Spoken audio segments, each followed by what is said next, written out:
U tog'lar bag'rida yashardi. Katta dunyodan uzoqda, yolg'izlik ichida. Uning do'sti yo'q edi. Faqat bobosi va uning ertaklari. Bu bolaning qalbida yashagan umid haqida hikoya. Bu ishonch va shafqatsizlik to'qnashuvi haqida hikoya. Chingiz Aytmatovning Oq kema qissasi bolalikning beg'ubor dunyosi va kattalar dunyosining shafqatsiz haqiqatlari o'rtasidagi fojiali masofa haqida. Bola har kuni uzoqdan oq kemani kuzatardi. Unga qarab orzu qilardi. Oq kema uning najoti, uning umidi, uning boshqa dunyoga eshigi edi. Bobosi unga muqaddas bug'u ona haqidagi afsonani so'zlab berardi. Bu afsona mehr, poklik va insoniylik ramzi edi.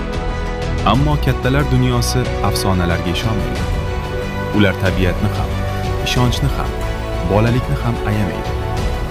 Bir o'q uziladi, bir afsona qulaydi va bir bola qalbi chil-chil bo'ladi. Oq kema bu oddiy qissa emas. Bu insoniyatning vijdoniga berilgan savol. Biz bolalar orzularini asray olyapmizmi? Qalbni larzaga soluvchi yakun. Unutilmas obrazlar va chuqur falsafiy ma'no. Chingiz Aytmatovning Oq kema asarini o'qing. Bolalikning eng nozik tuyg'ularini his qiling. Va bir zum bo'lsa ham qalbingizdagi bolani yo'qotmang.